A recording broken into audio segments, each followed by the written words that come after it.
Shalom untuk kita semua.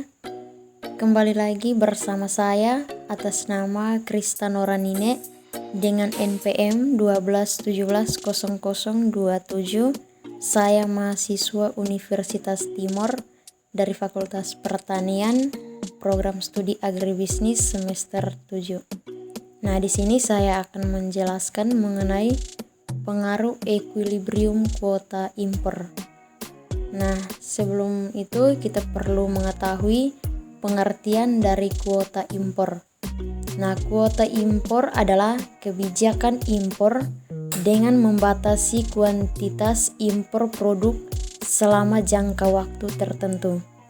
Pemerintah memperlakukannya untuk melindungi industri dalam negeri yang rentan terhadap tekanan produk impor. Kuota impor adalah salah satu kebijakan hambatan perdagangan non-tarif selain subsidi dan embargo. Nah, tujuan dari kuota impor yang pertama, pemerintah melindungi industri dalam negeri dengan membatasi kuota impor. Produsen di negara mitra mungkin menerapkan praktik perdagangan yang tidak adil. Yang kedua, untuk mencegahnya, pemerintah dapat menerapkan hambatan perdagangan. Salah satu opsinya dengan menerapkan kuota impor. Nah, yang berikut kita masuk pada perbedaan antara kuota impor dan tarif impor. Nah, kuota berbeda dengan tarif impor. Kuota, pemerintah membatasi kuantitas produk. Nah, sedangkan tarif impor adalah pungutan atas harga produk impor.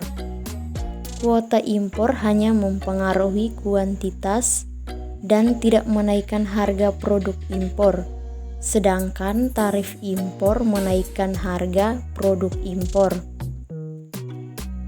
Nah, sebelumnya di bawah kuota impor, pemerintah membatasi kuantitas impor. Pemerintah biasanya menunjukkan beberapa importir untuk mengapalkan barang dari luar negeri. Pemerintah kemudian memberikan batas berapa banyak yang dapat diimpor dari luar negeri. Katakanlah sebelum kuota berlaku, importir mengapalkan sebanyak 10,8 ton.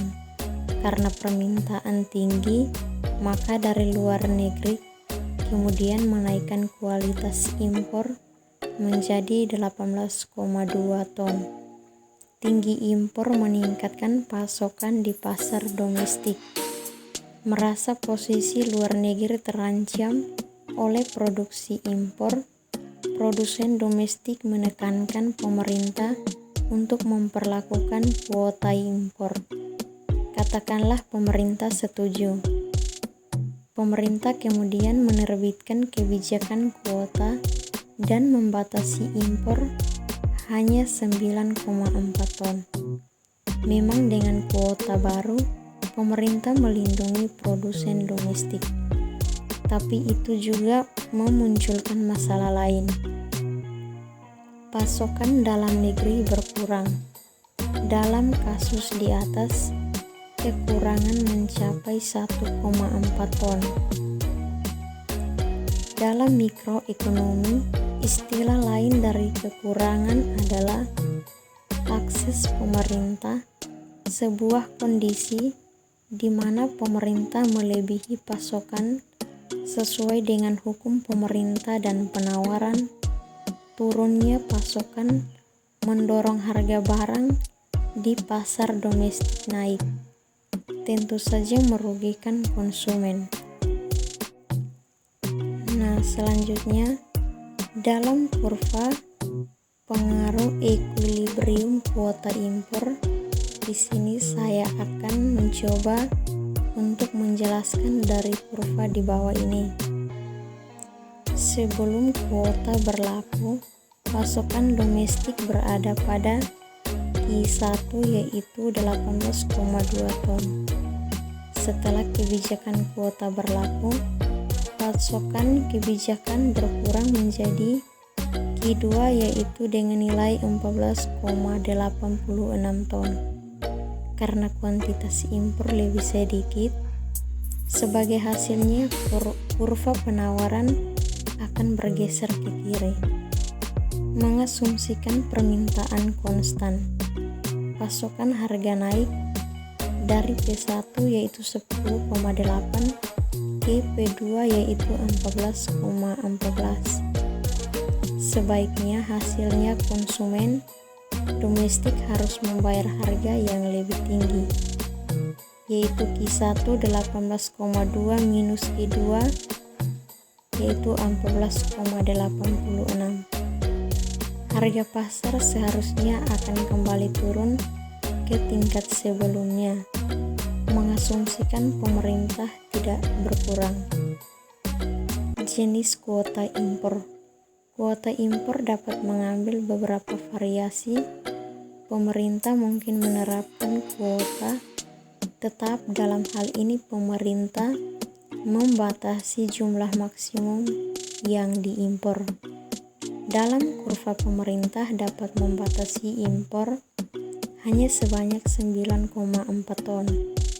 Pemerintah juga dapat menerapkan kuota berbasis tarif tambahan. Pemerintah masih mengizinkan impor melebihi kuota, tapi harus membayar biaya impor yang tinggi untuk setiap tambahan kuantitas.